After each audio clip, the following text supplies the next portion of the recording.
Tolong Pak Daniel jelasin tadi mengenai kesiapan kalian mengenai implementasi protokol tata laksana klinis pasien COVID-19 dan jadwal segala macam itu. Tolong nanti Pak Daniel.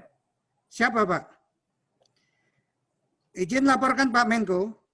Go ahead. Hari ini sudah mulai dilakukan sosialisasi tentang protokol laksana klinis COVID yang disusun bersama antara Kementerian Kesehatan dengan 5 UP. Dan jadi Pak Daniel, kamu dengan bapak-bapak ibu-ibu ini semua melakukan penyusunan ini. Siap dengan 5 orang. Dokter Fatima didengerin ya masukannya. Siap. Jadi hari ini sudah sosialisasi untuk wilayah DKI, Banten, Jabar, Jateng, dan Jatim, dan setiap hari kita akan sosialisasi Indonesia. Sebelum berlanjut Pak Daniel, siap. Itu Bapak Ibu sekalian, kami itu sekarang mulai fokus per kota, mungkin lebih kecil lagi. Jadi karena kita lihat Jakarta ini flattening sekarang.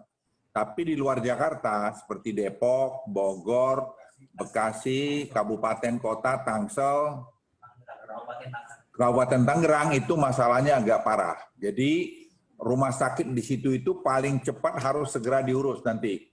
Artinya sosialisasinya obatnya Pak Daniel. Tolong Anda lihat situ tuh nanti. Ya. Siap Bapak. Izin laporkan Bapak, kami baru selesai rapat sesuai dengan perintah Bapak untuk fokus di tempat tadi Pak. Oke, good. Berarti segala macam. Jadi kami sudah membentuk 5 sub task force yang hari ini konsolidasi besok. Oke, paten, lanjut. Bapak. Paten, lanjut. Siap. Kemudian izin melaporkan juga bahwa saat ini kami sudah siap dengan OptiFlow Bapak. Dan besok langsung kami bawa ke lapangan termasuk permintaan ventilator. Tadi saya sudah koordinasi dengan Pak Doni, Kepala BNPB, terkait permintaan alat PCR dengan reagen. Remdesivir, izin laporkan bahwa hari Jumat yang lalu, izin edar Remdesivir sudah dikeluarkan oleh Kepala Badan POM. Dan pihak PMA yang ditunjuk telah sanggup melaksanakan impor Remdesivir dari India. Kapan datang dan berapa jumlahnya? Kemudian jumlahnya Bapak, itu kapan? Masih diusahakan oleh pihak PMA yang dari India tersebut Bapak. Ya, kita kapan? minta sebanyak sinyal yang bisa kita bawa. Kemudian izin laporkan juga terkait dengan kesiapan bahan baku oseltamivir Bapak.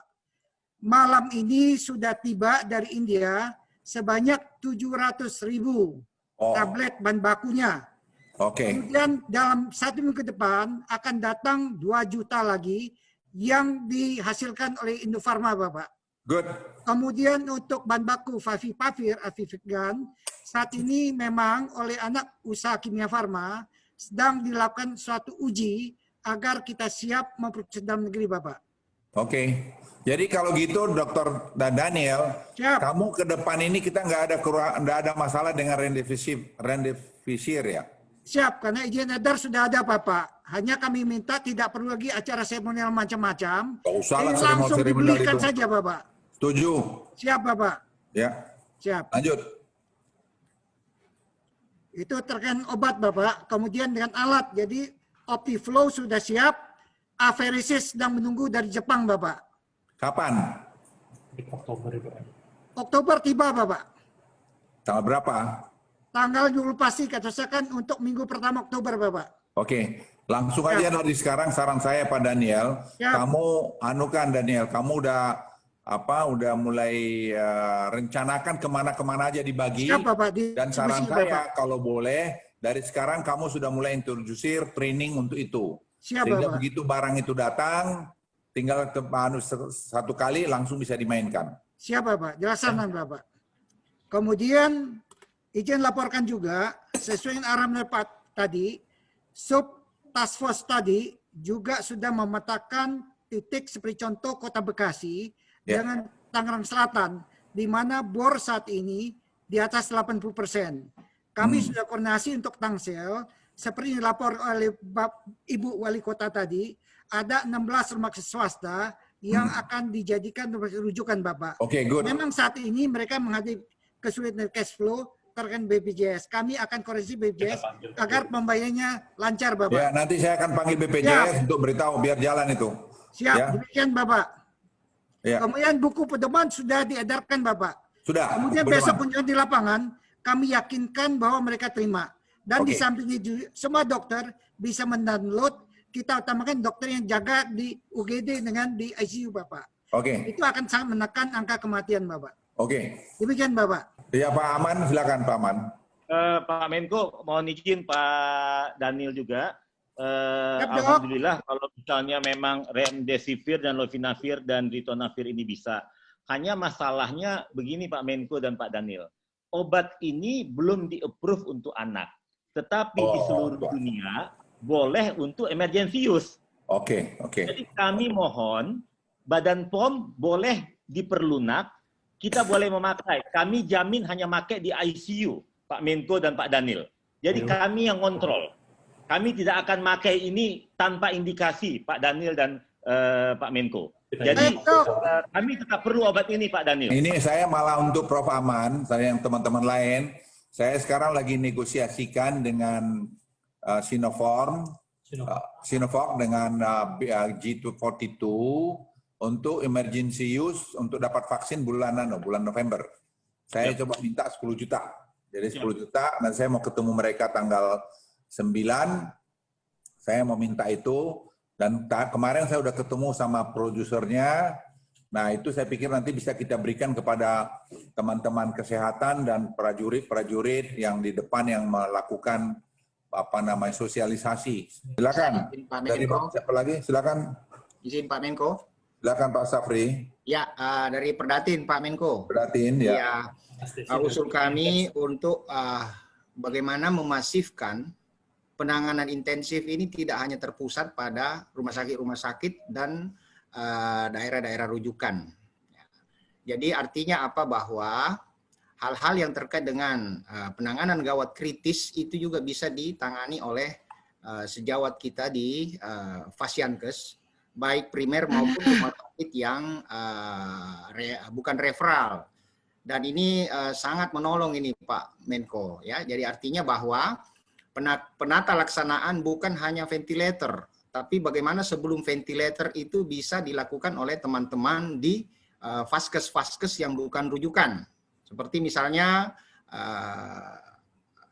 ketersediaan high flow nasal kanul itu sangat menolong, karena beberapa bulan yang lalu itu ada sejawat kami bahkan di daerah Aceh itu tidak punya, ya. Jadi kalau bisa, tadi saya dengar dari Dr. Daniel, ya, sudah ada, dan ini perlu dimasifkan Pak Menko, ya. Ada 200 active flow itu udah datangkan, tapi saya minta ditambah lagi, Daniel, kau tambahin lagi tuh, Daniel. Siap. Misalnya pokoknya supaya jangan ada angka kematian ini hanya bisa kita tolong sekarang yang di ujungnya, di mana di hilirnya. Siap. Itu di ICU, isolasi ICU tadi. Ya. Jadi saya mohon Anda cari itu, beli lagi alat itu, pesan lagi, nanti Pak Doni, Don, lu bantuin tuh Don, dananya tuh. Saya dari PDPI. Mungkin ada sedikit yang mesti dilihat ya Pak Menko. Kami dari PDPI mengusulkan beberapa langkah bagaimana kita menurunkan angka kematian pada COVID-19 ini ya. Tadi Dr. Ahmad sudah mentong di hulunya, yaitu menurunkan kasus. Karena kalau kasusnya tidak turun-turun, rumah sakit juga bakal kewalahan. Jadi lebih harus ada suatu keseimbangan, kasusnya diturunkan, yang ada kita tangani secara maksimal.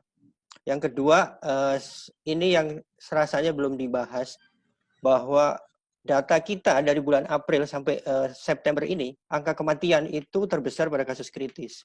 Tapi kita harusnya out of the box, yaitu kita harus berpikir bagaimana mencegah supaya pasien itu tidak sampai masuk ke kritis. Data ini menunjukkan bahwa pengobatan pada fase ringan dan sedang itu keberhasilannya 100 dan 97,4% pada ringan dan sedang. Artinya kita seharusnya sedini mungkin mencari pasien COVID dan kita obati. Karena kalau kita lihat yang slide ketiga saya ini, severity itu bisa berubah, tetapi pada kasus ringan, severity ini tidak berubah kalau diobati secara benar. bahkan 100% sembuh. Kalau semua pasien kasus ringan itu diobati, dia nggak akan jatuh sampai ke berat. Nggak sampai jatuh pula ke kritis.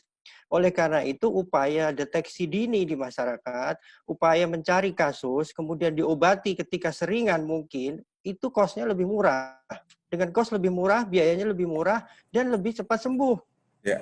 Itu ya. Kemudian, ini memperbaiki sistem rujukan. Ternyata data hasil evaluasi PDPI, kita menemukan 10% kasus kematian itu di rumah sakit non-rujukan. Oleh karena itu, di rumah sakit rujukan ya, non-rujukan ya? Non-rujukan Pak Menko. Jadi ada 10% yang meninggal. Pak Daniel, Siap. itu kamu dengar itu 8-10% itu, jadi saya pikir non-rujukan ini di daerah-daerah yang kita anggap berbahaya tadi, tolong Anda perhatiin deh. Siap. Jadi Dan non-rujukan, gini, iya. Nanti Daniel, ini kesempatan kita juga untuk mendorong ownership-nya itu dan rumah sakit pemerintah diperbaikin. Siap. Dananya itu Presiden kemarin saya ada bicara di Bogor, jadi stimulus itu juga kita manfaatkan sekaligus, dan saya udah beritahu sama Terawan, memperbaiki rumah sakit RSUD dengan dana stimulus. Jadi sambil memperbaiki kualitas kesehatan kita. Jadi jangan tadi stimulus itu hanya untuk makan doang. Siap. Ini juga tadi untuk fasilitas kesehatan juga akan bikin bagus. Jadi apa yang disampaikan Dr. Agus tadi, tolong Anda komunikasikan dengan baik, nanti beritahu sama saya angkanya berapa, nanti kita cari uangnya. Saya kira nggak ada masalah. Saya barusan teleponan dengan Bu Ani, Menteri Keuangan, nanti saya beritahu dia spesifik how much we going to spend dan berapa rumah sakit yang Anda temukan seperti itu. Nanti Dr. Agus tolong kamu share juga sama Dr. Daniel mengenai itu, biar kita selesaikan secara cepat. Baik Pak, saya boleh lanjut sedikit lagi Pak? Silakan, lanjutin aja nggak apa-apa, saya intervensi daripada nanti kalau selesai ngomong aku udah lupa. Ya. Seperti tadi Pak Daniel katakan, OptiFlow itu salah satu, tapi ada NIV, ada ventilator, ada ECMO. Saya kasih satu jurnal di Lancet tahun 2020. Ini kelihatan sekali bahwa pasien itu bisa meninggal kalau alatnya nggak ada. Ya. Jadi, ya. Alatnya. Sekarang saya tanya dulu Dr. Agus, di rumah sakit Persahabatan nih sekarang posisi alatnya kalian tuh gimana? Kalau di Persahabatan kita belum punya ECMO Pak.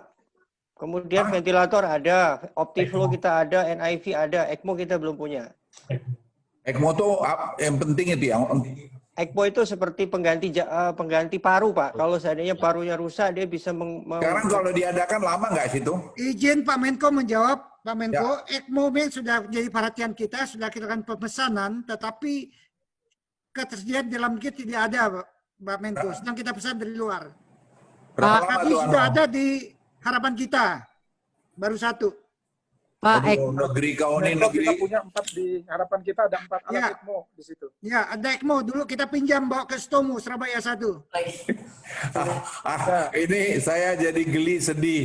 Masa negara sekaya sebesar kita ini aja ECMO itu cuma berapa biji itu? Nah, gitu Pak maksud saya, Pak. Daniel.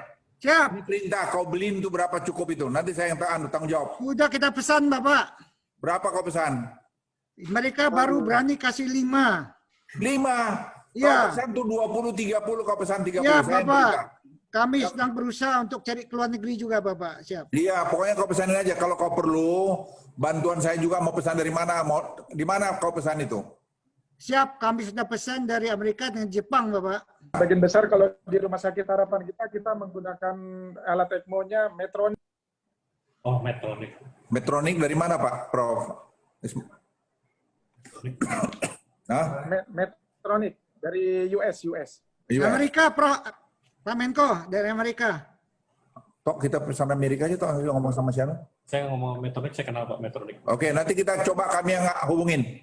Kami punya nanti kalau sudah hubungin, nanti kalian bayar nanti Pak Pak Daniel sama Pak Doni. Kalian dua bayar. Ya, Bapak. Kalau kita cermati Pak bahwa kasus setiap hari kan sekarang meningkat. Angka kesembuhan juga meningkat, Pak. Angka kesembuhan meningkat dan tambahan angka kematian setiap harinya berkurang sebetulnya. Jadi kalau saya melihat ini sesungguhnya bahwa pelayanan di rumah sakit dan juga dokter dan tim itu sudah menunjukkan suatu perbaikan. Dengan banyak angka kesembuhan dan pertambahan angka kematian itu dari hari ke hari makin menurun. Hanya saja Yang menjadi masalah sekarang adalah jumlah kasus setiap hari yang terus naik. Ada teman-teman kami dari daerah menangis mengatakan lihat pasien tapi cuma bisa kasih vitamin karena obat-obat sering tidak tersedia. Bu, kalau ini sudah Bu Erlina, thank you very much Anda punya penjelasan. Saya jangan dibuat terharu. Jadi saya sedih karena kemarin saya udah marahin ini semua orang Menteri Kesehatan bahwa obat itu kunci, Bu. Jadi makanya obat, alat, training itu jadi kunci. Makanya saya udah bilang pokoknya beliin aja itu alat sehingga kita bisa menyelamatkan nyawa orang di ICU itu. Rumah sakit Persahabatan itu adalah pusat rujukan untuk COVID. Pasien kami banyak. Tapi ini mohon maaf ada Pak Daniel kebetulan nih dari Kemenkes. Kita tuh nggak pernah lupa dikasih PCR. Dulu pernah Persahabatan. Daniel, lu dengerin tuh. Siap. Dr. Lina, kau ngomongnya baru sekarang. Udah sering ketemu, baru curhat sekarang. Iya, dia nggak berani bakal curhat, mumpung depan gue dia berani. Awas lu kalau nggak urus itu. Ya nanti Bu Erlina, nanti saya minta. Kita 10 hari baru keluar hasil. Nggak, saran saya gini loh, Bu, ini mumpung Presiden perintahin itu supaya rumah sakit dibenahin, karena ini rumah sakit Persahabatan ini kan satu kunci rumah sakit yang bagus. Bagaimana nanti saya usul pada Dr. Daniel, bikin program khusus juga tuh memperbaiki rumah sakit ini. Ya, silakan. Kami melaporkan, tadi siang dapat berita telepon dari Ibu Penny, Kepala BPOM, telah tiba di Bandara Cengkareng obat remdesivir yang didatangkan oleh importir Amarox. Namun belum bisa diambil karena untuk biaya masuk mereka ini harus dibayarkan mengingat belum terdaftar di Satgas Bapak Menko. Malam ini diproses dan besok pagi akan diurus supaya kesempatan pertama besok remdesivir sudah bisa keluar dari bandara. Demikian Pak Menko. Oke, tidak ada masalah. Tokok kepalanya kalau udah dikeluarin nanti tuh. Pokoknya keluar barangnya dulu nanti baru kita urus lagi urusan. Ini orang kemanusiaan kok, cepet emergency. Ya. Ini cuma ada obatnya itu Pak Doni, itu cuma ada 10.000 dan 4.000. Jadi kan tuh Pak udah parah. Nah, hanya saya minta Daniel, nanti kamu tuh mendistribusi obatnya itu supaya adil. Ya, Pak. Jadi sesuai dengan kategori Ringan, sedang, berat. Iya. Arahan penyakit. Ya, Ibu Erlina tadi jadi ringan, sedang, berat, kritikal. Ya. Jadi itu supaya betul-betul jangan ada orang yang meninggal gara-gara obat nggak ada. Siap. Ya, saya minta dalam 1 minggu ke depan harus jadi itu karena tadi remdesivirnya udah datang. Sama tadi plasma konvalesen itu. Daniel, kalau boleh tolong kau cek lagi tuh alatnya itu supaya dari Jepang bisa datang cepat tuh. Siap. Dan kalau sebelum tadi yang dibilang Bu Fatima benar, jangan nunggu alatnya datang baru kau training dari sekarang. Siap, sudah. Ya, termasuk tadi alat apalagi tadi ECMO, itu juga di training dari sekarang. Saya titip betul. Jadi the whole week kau latihan aja. Nanti bersama-sama dengan asosiasi semua. Ini Bapak Ibu kerjaan kita rame-rame loh ya. Iya Pak. Jangan ada rasa bahwa ini karena saya, enggak. Boleh Pak Menko menambahkan Dr. Sari tadi. Jadi mumpung ini buku baru didistribusikan, saya kira kami dari 5 organisasi profesi ingin membantu Kemenkes untuk sosialisasi ini dengan membuat modul generik yang kemudian modul itu atau bisa berupa PowerPoint dan lain-lain bisa dipakai oleh semua daerah untuk melakukan training ke secara merata. Kita yang bantu buatkan. Ibu buat tuh, Bu Erlina dibuat. Betul, saya akan buatkan bersama Dr. Sali, Dr. Aman, Dr. Agus, Dr. Sari. Jadi kita punya satu paket pelatihan modul generik yang sama rata disebarkan ke seluruh Indonesia dan semua dokter yang namanya dokter itu bisa memberikan pelatihan kepada siapapun berdasarkan modul generik. Wow. Terima kasih Dr. Lina. Ya, yang mulai besok kayaknya. Ya, sudah betul, sudah jalan tadi Pak. Ya. Terima kasih Pak Abdi tadi. Saya senang lihat mukanya Bapak Ibu semua pada gembira nih. Gembira Pak, harusnya dari bulan Maret kita begini. Iya, betul. Boleh satu lagi Pak Menko. Menko kemana nih Maret nggak ada. Pak Menko, boleh satu lagi Pak Menko. Sendirian Pak, kami ya, tapi Pak. saya di luar saya dimarahin katanya nggak ahli epidemiologi katanya, ngapain ngurusin gini gitu katanya. Tapi ahli manajemen kan Pak, ahli mengatur strategi itu Pak. Ya gimana Pak? Boleh satu lagi Pak, Pulungan. dari Silakan. dokter anak. Bapak Ibu sekalian sama Dr. Daniel, ginilah. Ini kan momentum yang baik sekali buat kita membenahin sekaligus fasilitas-fasilitas rumah sakit kita, terutama tadi yang pemerintah tadi tuh. Jadi elok di audit, diinventarisasi apa sih yang kebutuhan kita itu loh. Tadi kan semua Bapak Ibu semua udah bicara nih. Nah, jadi rumah sakit mana saja yang kita bisa sekarang buat bagus. Jadi misalnya tadi rumah sakit Pertamina, rumah sakit Persahabatan. Tolong disebut Persahabatan. Udah saya bilang Persahabatan, Bu. Sama Cipto. Rumah sakit Cipto bagus juga, Pak. Bagus. RSCM, misalnya RSCM, harapan kita. Nah, semua itu kita coba lihat sampai rame-rame, Bu. Apa saja alat yang harus minimum kita perbaikin di sana atau kita siapkan di sana. Satu, itu Daniel tolong ya. Yang kedua, training apa saja yang kita lakukan tadi, Ibu Fatima kan menggebu-gebu bicara sama Bu Erlina. Training apa saja yang harus kita siapkan untuk tadi mentrain dokter kita dalam kasus-kasus tertentu. Karena COVID-19 ini kan tidak berhenti nih, kita belum bakalan berhenti segera ini, masih banyak. Jadi kalau nanti dokter kita makin canggih, seperti dokter anak, tadi aman Pak Dokter Pulungan, 3% Pak Pulungan, staf saya bilang yang kena anak itu. Jadi cukup besar. Yang meninggal di Pondok Rangon itu Pak Pulungan, anak itu 3%. Jadi angka absolut yang meninggal itu 3%. Jadi kami tidak melihat hanya mortality rate, kami juga melihat sekarang langsung ke lapangan. Sehingga dengan begitu orang nggak bisa bohong. Jadi apa yang Bapak Pulungan sampaikan, itu Prof sampaikan memang benar harus diadukan penanganan juga pada anak-anak tadi. Nah, kalau kita sama-sama membuat ini, saya berharap kita mungkin boleh ketemu lagi Senin untuk nanti sudah jadi satu semua ini. Jadi jangan tercecer-cecer atau berbeda-beda lagi. Tadi yang Dr. Agus bilang mungkin belum setuju dengan apa yang di Bu Fatima, diomongin lagi deh, bagaimana? Sehingga kita jadi satu, semua kita kompak. Insya Allah saya kira kita bisa selesaikan ini masalah atau paling tidak kita bisa contain ini tadi permasalahan ini. Apa Bapak Ibu setuju itu? Setuju, makin cepat makin bagus. Oh ya, thank you Bu Erlina. Kalau gitu kita tentukan, nanti saya ngatur ya. Nanti sama Dr. Rano, Daniel. Yap. Kau atur pokoknya minggu depan hari Senin, kita jam 9 pagi, sudah rapat begini. Jadi kamu hari Sabtu dengan saya fit call dengan Seto. Kalau nanti Ibu Fatima atau mau ikut, boleh juga. Kita bikin Sabtu mungkin jam berapa saya pulang dari Bintan? Sore, jam 5. Siapa yang mau ikut, silakan menyampaikan itu nanti. Ya, saya balik dari Bintan. Saya ke Bintan besok pagi soalnya. Ya, dan kami 5 OP Pak Menko berjanji untuk juga menyiapkan modul training pada hari Senin. Oh, Pak Tua, Ibu nih, Ibu Erlina nih semangat 45 saya lihat. Iya dong, demi bangsa. Saya udah capek banget nih Pak, dari Maret Pak. Maraton nggak ada hentinya. Papa baru keluar sekarang.